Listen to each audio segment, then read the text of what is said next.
All right, we got the delivery numbers from last week to look at. This is from November 13th to November 19th, the detailed delivery breakdowns that I do every week. So, starting off, on that week, last week, NIO delivered 1,189 ES6s, which is up 67 from the week before, but down 461 from the same time last month, which is a whopping 27.9% from the same time last month. Okay, the ET5 and ET5T delivered 905, which is down 7 from the week before and up 41 from the same time last month, which is up 4.7% from the same time last month. Not bad. All right, the ES8, they delivered 371 vehicles, which is down 3 from the same time from last week, from the week before, and up 12 from the same time last month, or 3%. Good. And then we got the 777 124. Not too much to talk about. 124, which is up 4 from the week before and down 9 from the same time last month, or down 6%.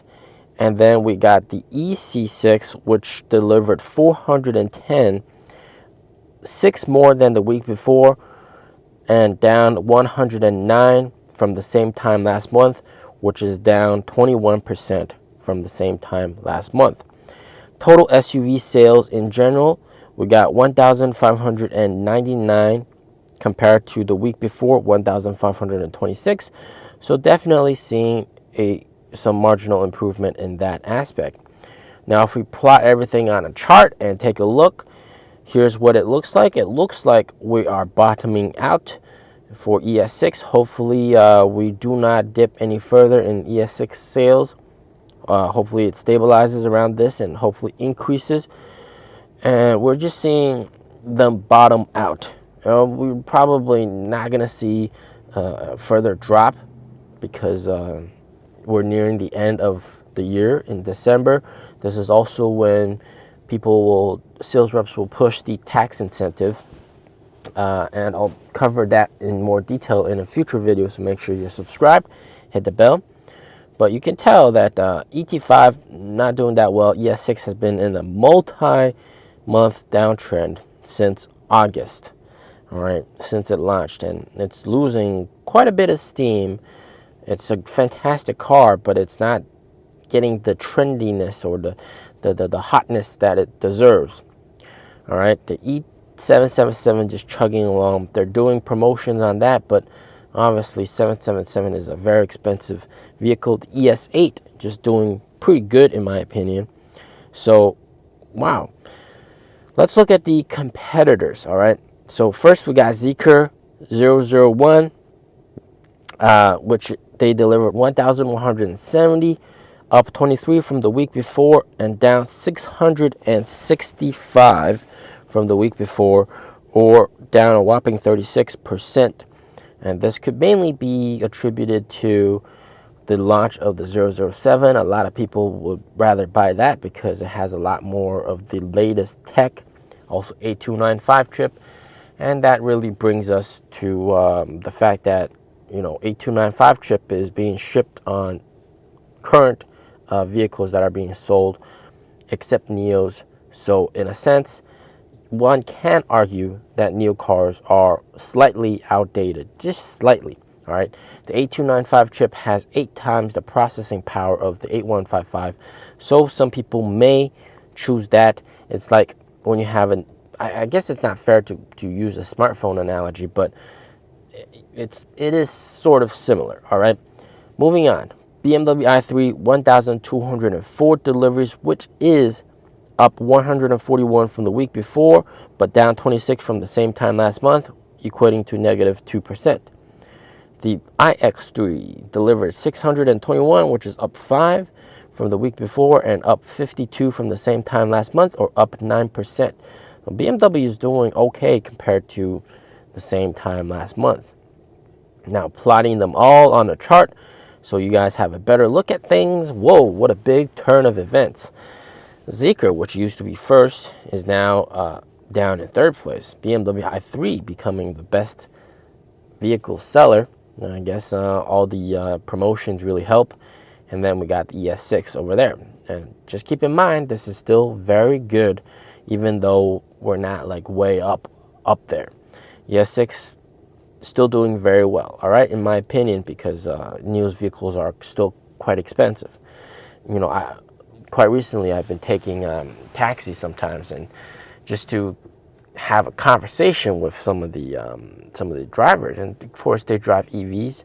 Some of them, like the Ubers here, they're called DD. They drive like the really cheap BYD Yuan EV, which is just the mileage is just not there and everything like that. And there's still a lot of stigma, that a stereotype that EVs are trash. And I talked to one of the drivers. He had this very clear thinking that EVs are not good compared to gas cars. There's lots of people thinking that they will never buy EV as long as gas cars exist. And there's always people like that. So it's going to take some time. All right. Looking down the chart, NIO ET5T doing all right. BMW iX3 higher than EC6 and ES8. Okay, well, it's not higher than ES6, so that's all that matters. And looking at the market share in general, NIO still has a 50% market share, which is a massive amount of market share, and 30% for BMW and 20% for Zeekr. People are always arguing they want to see record high deliveries. It's very hard to get that kind of deliveries for a car priced at this caliber. So maybe if NIO had a vehicle that was in the 200K range, then they would really be able to get a volume mover, in my opinion. But one really interesting thing that we're seeing is a all-around drop in NIO's deliveries, vehicle deliveries, starting from the end of October. And some people say it's seasonal, but a lot of people would say it's because of the FUD that's going around. A lot of the NIO's gonna go bankrupt FUD.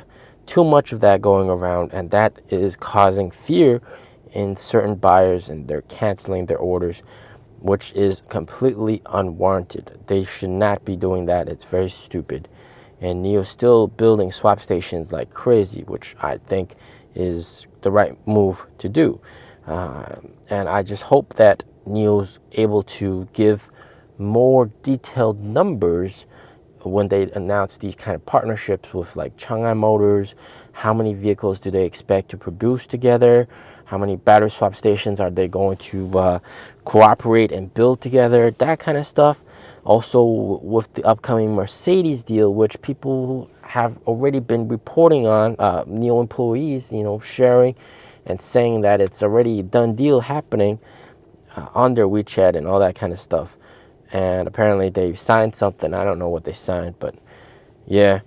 So, I mean, I hope that they're able to not only post on the NIO app, but also in investor relations as events or some, a news on their investor relations website. Because when this thing happened, the Mercedes, the Chang'an news happened, NIO's investor relation didn't post about it, which was very, very, very, very odd, because this is one of the biggest things to ever happen to NIO, which I think they should actually be talking about.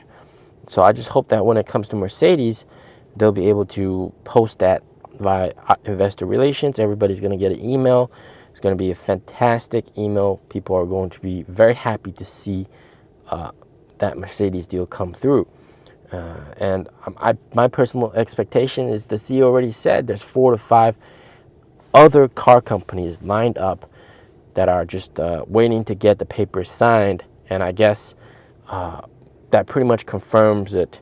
And NIO employees also saying that it's already happened. So I guess very soon we'll see the Mercedes news be official.